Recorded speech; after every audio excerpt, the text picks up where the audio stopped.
야고보 사도가 이 글을 쓸 당시가 주후 46년경입니다. 예수님이 부활하시고 승천하신 이후에 13년이 지난 시점입니다.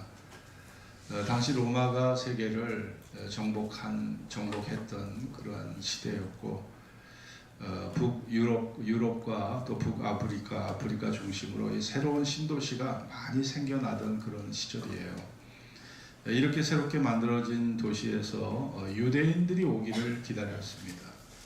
여러분, 유대인은 상술이 아주 뛰어납니다. 상술이 아주 뛰어난 사람들이고, 이 사람들이 가면 이게 시장이 형성이 돼요. 시장이 형성이 될 정도로 유대인들이 아주 상술에 뛰어난 사람들이기 때문에 이 사람들이 세상 사람들이 유대인들이 오기를 기다렸던 거예요.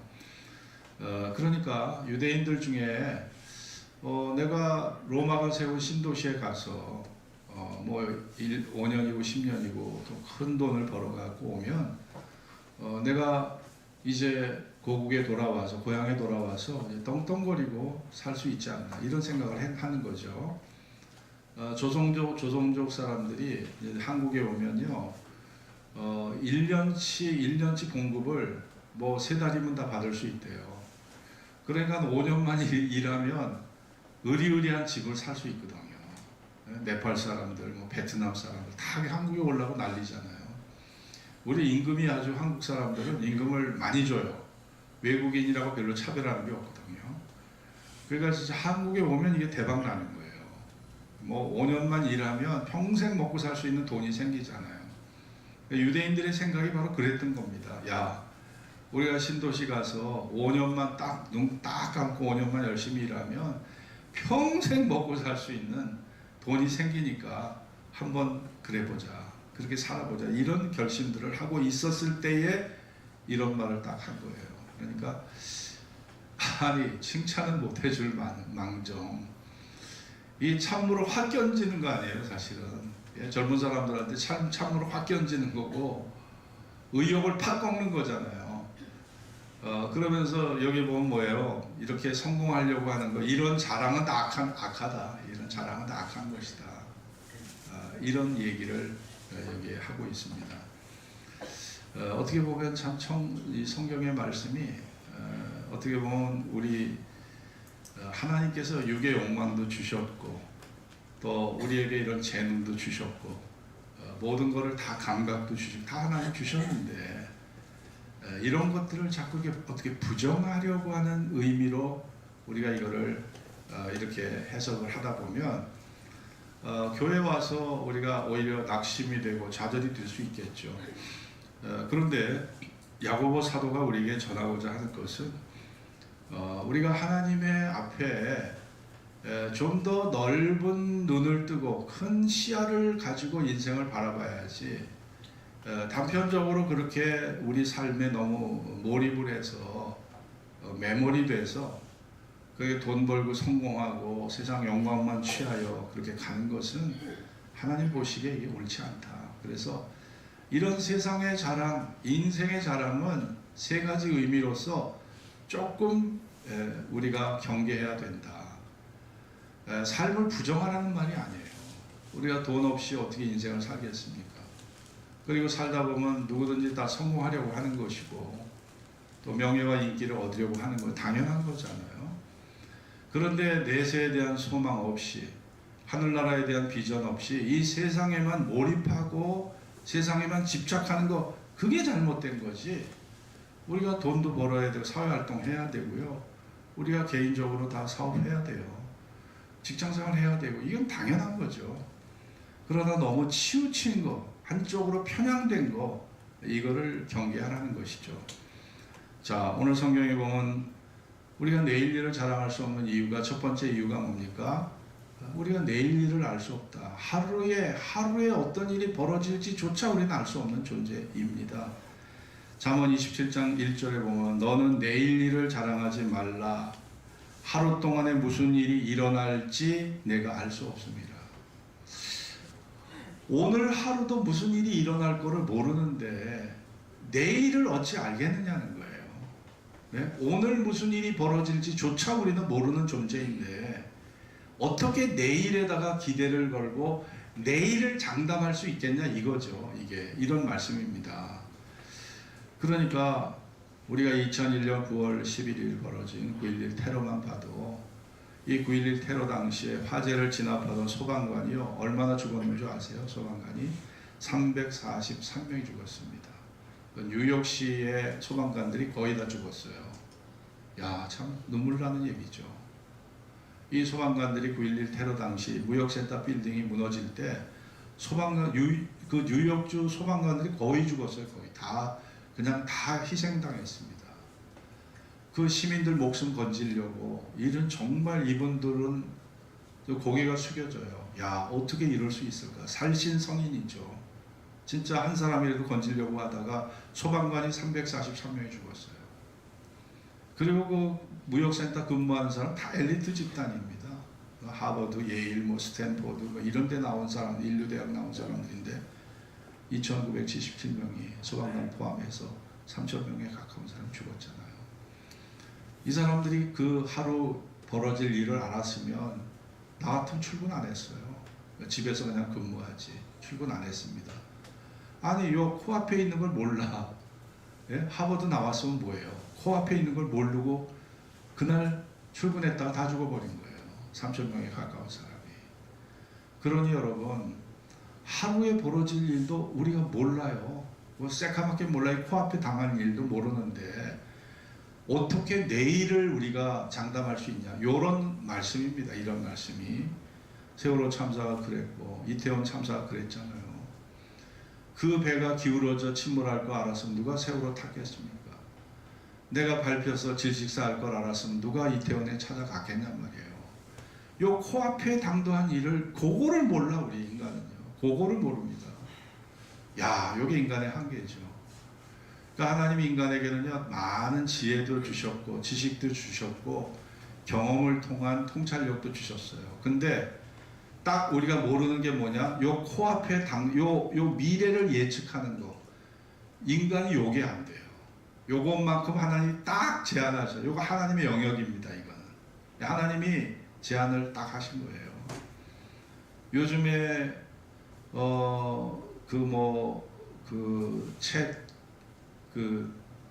GTP죠. GTP가 나왔는데 제가 그거를 이렇게 앱을 깔았어요. 깔아가지고 이제 여러 가지 막 질문을 해보는데 야, 진짜 기가 막히게 이게 다 AI 지능으로 여기 수억 개의 자료가 들어가서 그런 질문을 딱 받아내잖아요.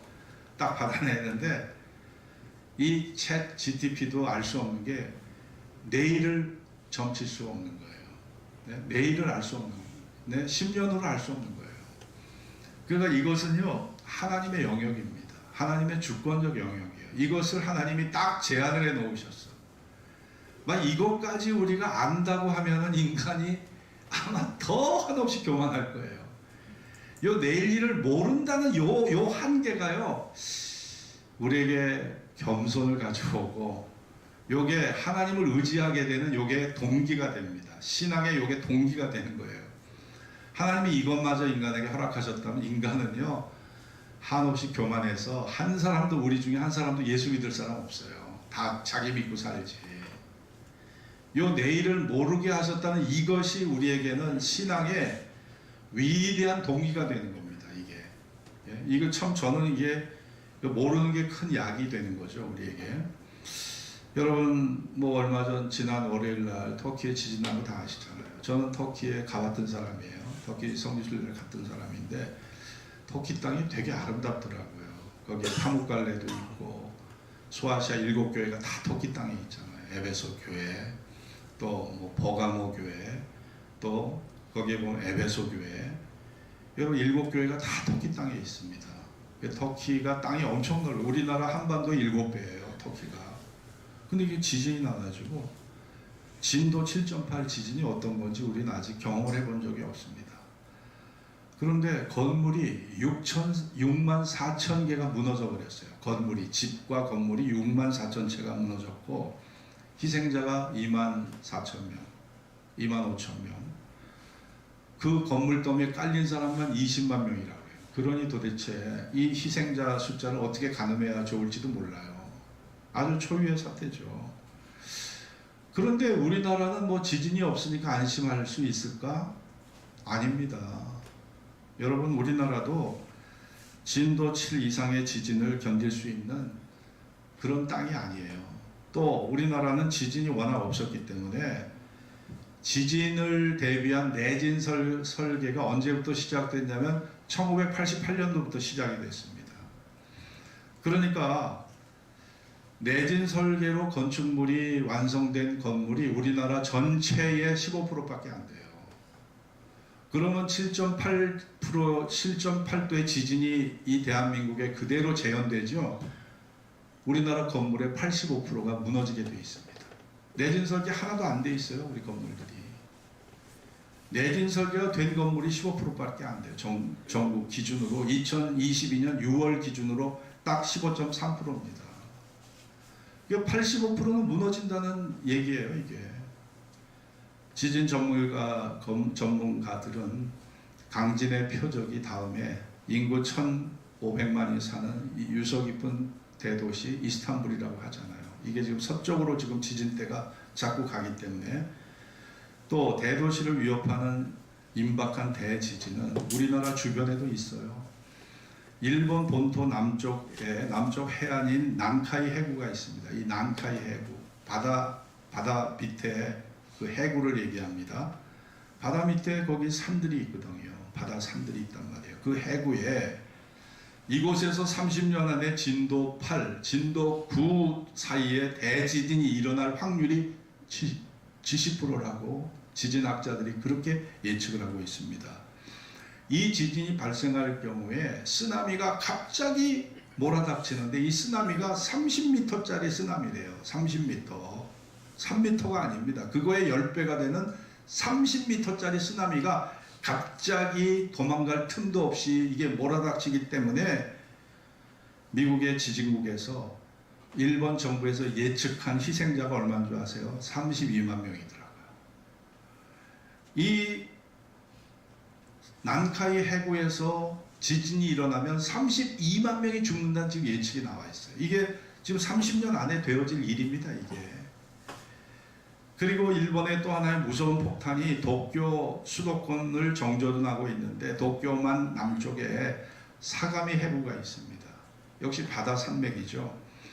이곳에는요 유라시아판, 그 다음에 태평양판, 필리핀판, 북미판, 이게요 대륙이 충돌하는 곳이 이게 바로 도쿄만 남쪽 사가미 해구예요. 이게 만일 충돌했을 경우에 30년 안에 이게 도쿄를 강타하면은요 얼마나 많은 희생자가 나겠냐 이거예요. 여러분, 지진이 나면 건물만 무너지는 게 아닙니다. 여러분 집안에 다 전기장치, 다 가스장치 다 돼 있잖아요. 그 가스광이 다 틀어지면 거기서 가스가 품어져 나오죠. 폭발하지요, 화재 나죠. 다 죽게 생겨버려요. 다 죽어요. 다 죽는 거예요. 자동차가 달릴 수가 있습니까? 길이 다 망가졌는데. 철도가 달릴 수 있나요? 다 망가졌는데. 비행기가 달릴 수 있는 다 망가졌는데. 전기시설, 수도시설, 하수도시설 다 망가지는 거예요. 그러면 이게 일본에만 영향을 주는 게 아니에요. 한국에도 영향을 준다는 거예요. 홍태경이라는 연세대 지구 시스템 과학과 교수가 있습니다. 이분이 전문가로서 이런 말을 했어요. 한반도 지각에서 발생 가능한 최대 지진은 규모 7 내외로 판단하고 있다는 거예요. 이 지진 발생 시기가 앞당겨질 수 있고 발생 가능한 최대 지진이 임박해서 바로 발생할 수도 있다. 전문가들은 우리나라도 강진 가능성이 있기 때문에 단층 조사를 우리가 해야 되고 건물을 지을 때 내진 대책을 세워야 된다. 내진 설계로 지금 지어진 건물이 15%밖에 안 돼요. 안 된 게 85%라니까요. 그러니 지진이 7.8 이상이 오면은요, 우리 대한민국도 지금 터키 저 난리난 그 상황이 이 땅에서 그대로 재현이 되는 거예요. 안심할 수가 없어요. 여러분 생각해 보십시오. 인간에게 가장 안전하다고 생각하는 게 땅입니다. 예? 그러니까 그 땅에다 우리가 집을 짓고 살잖아요. 건물을 짓고 살고, 이 땅은 흔들리지 않는다는 믿음이 있기 때문에 거기다 우리가 건물을 짓고 살잖아요. 그런데 이 안전하다고 생각하는 땅이 흔들려요. 이게 흔들려. 그러면 이게 건물이 무너져 내린다고 생각을 해보세요. 우리가 어떤 것도 희망을 가질 수가 없어요. 인간의 삶은 불안과 두려움과 공포감이 우리에게 계속 솟구쳐 와서 그냥 절망에 빠질 수밖에, 혼돈에 빠질 수밖에 없고 공황 상태에 빠질 수밖에 없는 거예요. 지금 터키 사람들이 그 지경을 지금 당하고 있는 거죠. 네? 건물이 있어도 못 들어가. 지진 날까봐. 여진이 지금 계속 나잖아요. 그러니까 땅바닥에서 그냥 텐트 치고 거기서 임시거처에 사는 거예요. 야, 여러분, 우리 인간의 삶이 얼마나 허약한 기반 위에 우리 삶이 설정되어 있다는 걸 여러분 아셔야 됩니다. 우리가 하늘의 소망을 두고 살아가야 될 이유가 바로 여기 있는 겁니다. 히브리 13장 14절에 우리가 여기는 영구한 도성이 없고 오직 장차 올 것을 찾는다고 그랬어요. 이 땅에는 영구한 도성이 없다는 거예요. 영구한 집이 없다는 겁니다. 장차 올 것을 우리가 찾는다는 거예요. 찾는다. 하나님께서는 하늘의 새 집을 준비하고 계시기 때문에 왜 하나님 이런 자연재해를 이 땅에 인간에게 허락하실까? 이 지진도 하나님 허락하신 거예요. 태풍과 지진과 쓰나미와 토네이도와 같은 회오리 바람과 화산 폭발, 이거 다 하나님 허락하신 겁니다. 야, 여기가 너희의 도성이 아니야. 여기 영구한 집이 될 수 없어. 하나님이 우리 둥지를요 계속 흔드시는 거예요. 근데 우리는 계속 여기서 그냥 안착하고 여기에서 그냥 뿌리를 내리고 이 땅이 너무 좋으니까 하나님, 나 천국 필요 없습니다. 이 세상 살기가 이렇게 좋은데 천국 필요 없습니다. 여기가 천국이에요. 여기가 천국이라고 생각해요. 돈만 있어 보세요. 여기가 천국이죠. 맛집 기행 다니죠. 골프 치러 다니죠. 제주도 한 달 살이 하죠. 취미생활 하죠. 친구들 만나서 커피 마시면서 노닥거리죠. 여기가 천국인데 뭐 천국 따로 있습니까? 따로 필요 있습니까? 아니, 하나님은 천국을 마련하시고 하나님은 준비하고 계신데, 아니 이 땅의 성도들이 천국 갈 생각을 안 하네. 여기가 좋다고, 여기가 천국이라고 하네. 그러니 하나님은요 흔들 수밖에 없어요. 우리 둥지를. 야, 너희 정신 차려라. 내가 너희들 위해 새 집을 준비하고 있는데 너희들은 여기에서 정착하고 뿌리를 내리려고 하니 이건 아니다. 하나님 생각 그것입니다. 우리가 고린도후서 4장에 보면 우리가 돌아보는 것, 우리가 관심을 갖고 삶의 비중을 두는 것이 보이는 게 아니다. 성경에 보면 보이지 않는 것을 우리가 바라보고 거기다가 비중을 두고 살아간다. 그러면서 보이는 것은 잠깐이요 보이지 않는 것은 영원하다. 이렇게 말씀하고 있잖아요. 여러분, 보이는 것은 잠깐이에요. 잠깐. 그러나 보이지 않는 하나님의 신령한 세계, 하늘나라의 세계는 영원한 겁니다. 우리 그것을 바라보고 살아야 돼요. 여기에는 영구한 도성이 없습니다. 스위스가 세계에서 제일 잘 사는 나라지만요, 스위스가 영구한 도성이 될 수 없는 거예요. 우리가 내일을 자랑할 수 없는 또 하나의 이유는 우리 생명은요 잠깐 보이다가 없어지는 안개라고 말씀하고 있어요. 안개가 끼워보세요. 도로 표지판도 안 보이고 신호등도 안 보이고 이 차선도 안 보여서 사고 나기 딱 좋습니다. 그런데 안개가요 중천에 해가 뜨면 어디론가 안개가 싹 사라져 버려요. 야, 이게 인생이라는 거예요. 우리나라 사람 치고 김대중, 김종필, 김영삼 모르는 사람 누가 있습니까? 그 삼김 지금 다 어디 가셨나요? 우리가 그렇게 삼김을 노래하고 살았잖아요. 70년대, 80년대, 90년대. 이분들 다 졸업하셨어요. 안 보여요. 못 만나요. 갈 수가 없어요. 만나고 싶어도 그 사람들 못 만납니다. 그 삼김 없어졌어요. 안개처럼 사라졌습니다, 여러분. 기업가 정주영 씨 어디 가셨나요? 네? 삼성의 이병철 씨 어디 계신가요? 그리고 대우의 김우중 씨 어디 계신가요? 한보의 정태수 씨 어디 가서 계신가요? 다 졸업했습니다. 없어요. 찾아도 못 만납니다. 종교인이라고 예외입니까? 네? 조영기 목사 어디 가셨나요? 또 저 광림교회 김선도 목사님 어디 가셨나요? 금남교회 김홍도 목사님 어디 가셨나요? 김창희 목사님 충영교회 어디 가셨나요? 없어요. 다 졸업하셨어요. 네, 찾을 수가 없는 거예요. 야, 인간의 존재가 안개처럼 잠시 보이다가 그냥 싹 사라져 버린 거예요. 싹 없어져 버렸어요. 시편 102편 11절에 보면 내 날이 기울어지는 그림자 같고 내 날이 기울어지는 그림자 같고 내가 풀의 쇠자남 같으니이다. 내 존재가 풀에 시들어지는 것 같다. 내 존재가 풀에 시들어진 것 같다는 거예요. 젊음의 그런 활력과 열정과 패기와 용기가 기백이 있어 보였는데 야 50이 되고 60이 되고 70이 되니까 그 기백이 탁 꺾여버려요. 의욕이 사라지고. 자, 이게 인간입니다. 그래 자랑할 게 없다는 거예요. 너희 생명이 안개 같은 존재인데 너희가 자랑할 게 뭐가 있냐는 겁니다. 또한 우리가 내일을 자랑할 수 없는 것이 절대 주권이 하나님께 있기 때문에 내일을 자랑할 수가 없다는 거예요. 15절 같이 읽겠습니다. 15절 시작.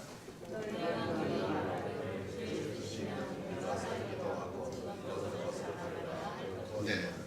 자, 너희가 도리어 말하기를 주의 뜻이면 우리가 살기도 하고 이것저것을 하리라. 이게 맞다는 거예요. 신앙인으로서 맞는 얘기가 주님이 뜻이면 주의 뜻이면 주님이 허락하시면 우리가 살기도 하고 이것저것 하리라.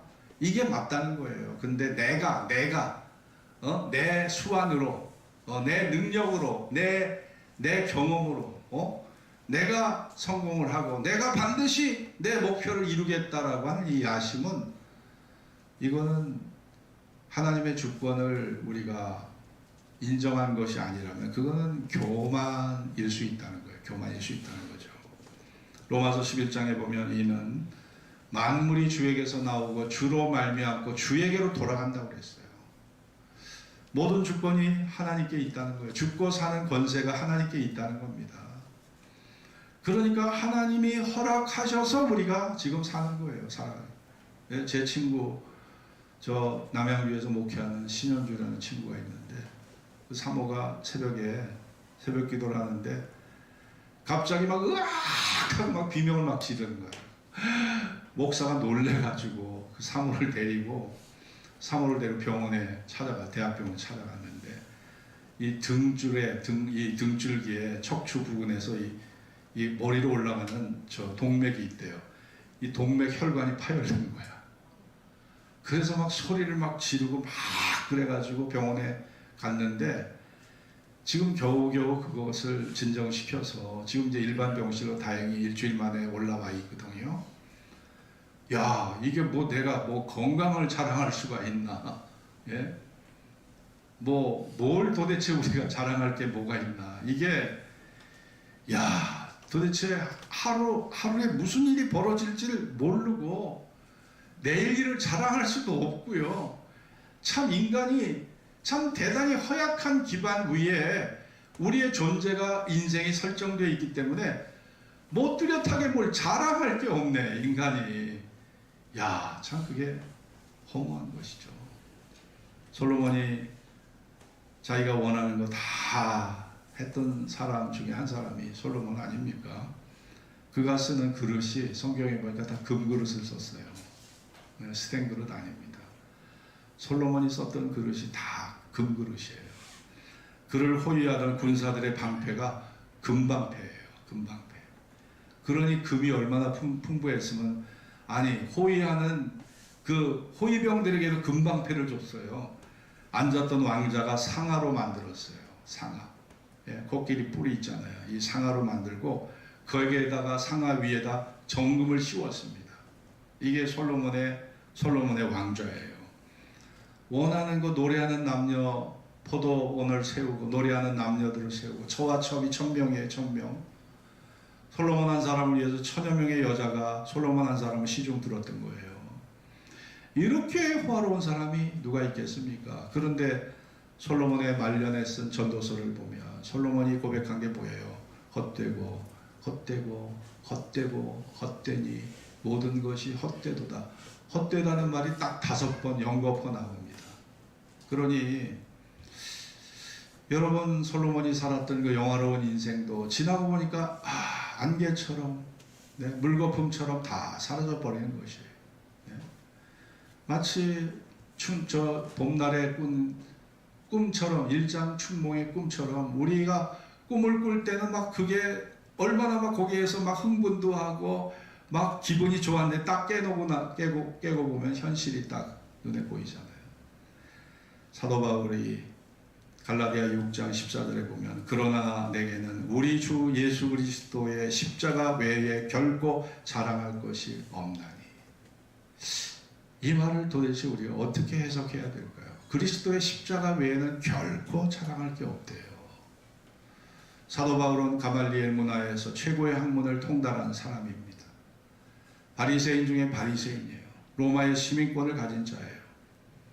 그런데 모든 것을 다 주님의 십자가의 의미를 알고 그 사랑을 알고 십자가를 통해서 얻어진 하나님의 의를 깨닫고 나서 모든 것을 다 배설물로 여기고 그리스도의 십자가 외에는 자랑할 게 없다고 고백을 했습니다. 이 얼마나 위대한 고백입니까? 우리도 그런 고백을 하나님 앞에 해야 하지 않을까요? 요한복음 6장 29절에 보면 하나님의 보내신 자를 믿는 것이 하나님의 일이라고 그랬어요. 하나님이 보내신 예수를 믿는 것이 하나님의 일입니다. 그거보다 더 귀한 일이 없어요. 전도서 3장 12절에 보면 사람들이 사는 동안에 기뻐하며 선을 행하는 것보다 더 나은 것이 없는 줄을 내가 알았다고 했어요. 선을 행하는 것보다 나은 게 없어요. 세상에 제일 어리석은 사람들이 누굽니까? 남에게 해를 입히는 사람들. 남을 죽이면요, 자기도 죽습니다. 남에게 물질적 피해를 입히죠. 자기도 피해 봅니다. 오스템 임플란트에 400억 원을 횡령한 그 사람 얼마 형을 받은 줄 아세요? 40년 형 받았습니다. 남에게 물질적 손해 끼친 사람 그만큼 피해를 보게 돼 있어요. 그러면 내가 남을 죽이면요, 나도 죽는 거예요. 네, 선한 것을 심어야 선한 게 나오지 악한 것을 심고 거기서 어떻게 선한 게 나오겠습니까? 그러니까 우리가 이 세상에 살면서 선을 행하는 것보다 나은 게 없다고 그랬어요. 솔로몬의 전도서를 보면 예수를 잘 믿는 것이 이게 하나님의 일이고 예수를 잘 믿으면 하나님이 우리에게 선한 인생을 살도록 우리를 끌어주세요. 선한 목자 되신 예수님 우리의 삶을 선하게 살도록 끌어주세요. 그래서 우리가 선하게 살아갈 수 있게 하시는 것입니다. 러시아의 소설가 톨스토이 이야기 언젠가 제가 한번 말씀드렸지만 그가 어렸을 때 믿음의 가정에서 태어나서 신앙생활을 잘하고 살았는데 10대 시절에 신앙을 떠나버렸어요. 그리고 그의 나이 55세가 되었을 때 그의 신앙론이라는 글을 그가 썼습니다. 나는 지나간 55년의 생애 속에서 예수를 믿었던 15년간의 소년기를 제외하고는 참된 안식을 경험하지 못했다. 안식을 알지 못하고 살아왔다. 내가 18세 되던 나이 내 친구는 나에게 찾아와 신이 인간을 만든 것이 아니라 인간이 신을 만들었다고 나에게 설득했다. 나는 그 말이 진리라고 생각했고 그래서 나는 어렸을 때부터 믿었던 기독교 신앙을 떠나기로 결심했다. 나는 종교를 포기하는 것이 자유를 얻는 길이라 생각했다. 나는 심지어 종교를 속박이라고 생각했다. 그러나 내 나이 55세 이제 나는 내가 버린 어머니의 품과 같은 신앙의 품으로 돌아온다. 나는 종교로 돌아온 것이 아니다. 나는 예수 그리스도에게로 돌아왔다. 그리고 예수 안에서 나는 다시 참된 안식을 발견했다.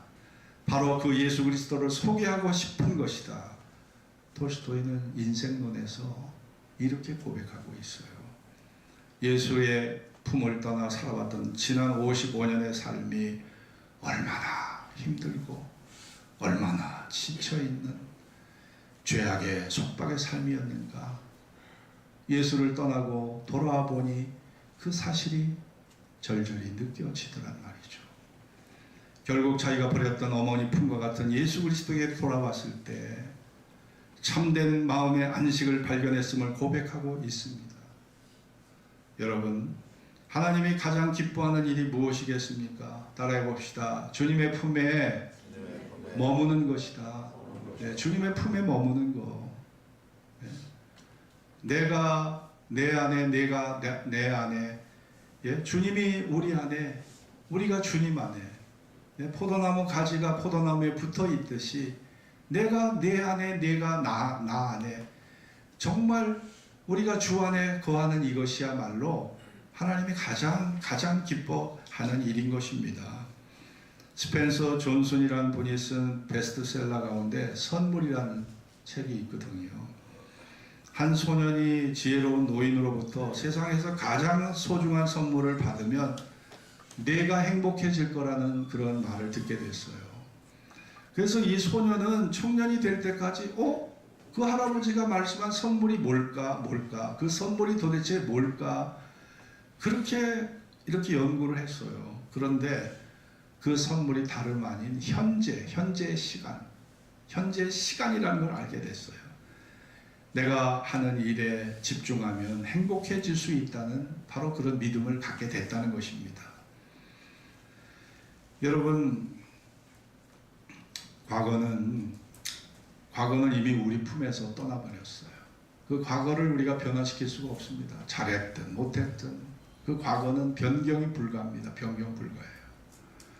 그래서 과거에 붙잡혀 사는 것은 나에게 그렇게 건설적 의미에서 도움이 되질 않습니다. 또 미래는 아직 우리에게 나타나지 않았어요. 미래는요, 불확실해요. 그러니까 우리에게 주어진 이 현재라는 시간이야말로 이것이 내가 붙잡을 수 있는 기회라는 것이죠. 그래서 그 기회야말로 하나님이 내게 주신 선물이라, 이거를 이 소년이 청년이 된 시점에서 깨달았다는 겁니다. 그렇습니다. 전도서 9장 4절 5절에도 산개가 죽은 사자보다 나음이라고 말씀했어요. 산개는 죽을 줄을 알되 죽은 자는 아무것도 모르며 다시는 상도받지 못하는 것이 그 이름이 잊어버린 바 되었습니다. 죽으면요, 잊혀집니다. 잊혀져. 창세기에 보세요. 요셉을 알지 못하는 바로가 나왔잖아요. 요셉을 알지 못하는 바로. 네. 여러분, 저는 여러분이 지금 재직으로서, 장로로서, 권사로서, 안수집사, 여러분이 그동안 어떤 수고를 했고 어떤 헌신을 했고 창현교회 발전을 위해서 어떤 일을 해왔는지 다 저는 기억하고 있어요. 그렇기 때문에 여러분 한 분 한 분이 저한테는요, 너무 소중한 존재들이에요. 또 여러분 역시 또 제가 목회하면서 어떻게 목회를 해왔는지 여러분도 기억하실 거예요. 그러니까 이런 서로 간의 신뢰와 사랑이 있기 때문에 우리가 한 가족처럼 느껴지는 것이죠.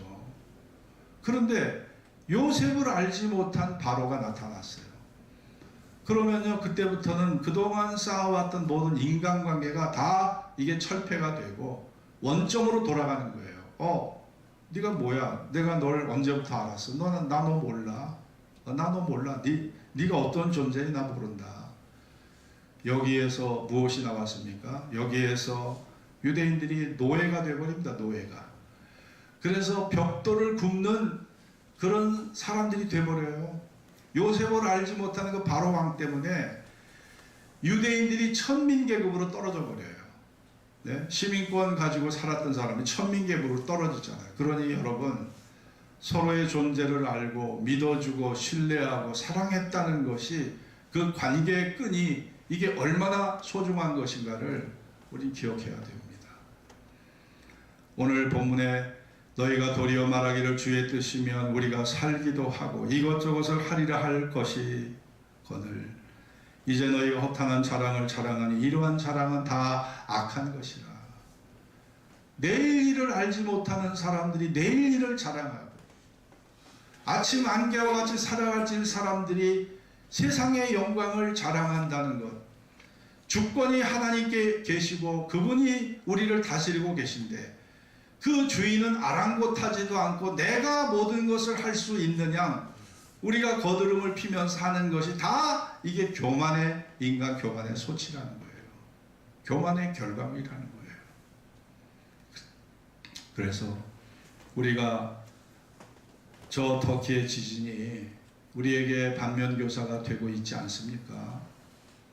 우리도 이 대한민국이 영구한 도성이 아니에요. 여기는 지진도 없고 태풍도 없고 해일도 없고 불행도 없고 질병도 없고 좋은 일만 벌어지는 그런 땅이 아니라고요. 우리가 사는 이 땅이. 터키나 일본이나 대한민국이나 세계 어느 땅도 여기에 영구한 도성은 없습니다. 우리는 그래서 주님이 오신 거예요. 우리에게 영원한 도성을 우리에게 알려주시기 위해서. 예수님의 첫마디 첫 복음의 말씀이 무엇입니까? 회개하라, 천국이 가까이 왔느니라. 여기가 너희의 둥지가 아니다. 회개하라, 천국이 가까이 왔느니라. 내가 천국을 너희에게 소개하러 왔다라고 주님 말씀하셨습니다.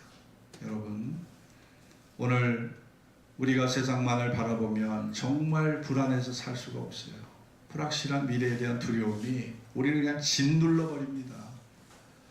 그러나 성경에 분명히 보이는 것은 잠깐이요 보이지 않는 것은 영원함이니라. 우리 주님이 예비한 저 천국의 영광스러운 길이 나를 위해서 예비되고 있고, 하나님이 우리를 저 하늘에 함께 앉게 해주셨다고 말씀하셨어요. 이게 이제 때가 되면 우리 주님이 그 예비한 그곳에서 우리가 영원히 살게 될 것입니다. 네, 이 땅이 아무리 화려해도 이 땅은 우리의 영구한 도성이 아니라는 이 사실을 우리가 기억하면서 천국의 참된 소망을 마음에 품고 살아가시는 저와 여러분이 될 수 있기를 주의 이름으로 축원합니다. 기도하겠습니다. 오늘 주신 말씀을 기억하면서, 여러분, 지진이 저 터키의 일만은 아니에요. 네, 우리 가까운 일본이 이 지진대에 놓여 있고요. 우리도 그 지진의 여파로 우리도 위기가 올 수 있고요. 지진학자에 의하면 진도 7 이상의 지진이 우리나라의 한반도에 몰아칠 수 있다는 거예요. 문제는요, 내진 설계가 1988년도부터 이루어졌고, 내진 설계가 된 건물은 15%밖에 되지 않습니다. 85%가요 지진에 다 무방비 상태예요. 우리가 그런 속에서 우리가 살고 있어요. 여러분, 우리가 하나님이 주신 영구한 도성은 이 땅에 존재하지 않습니다. 그렇기 때문에 하나님 우리의 둥지를 흔드시는 거예요. 여러분은 무엇에 참된 소망을 두고 살아가고 계신가요?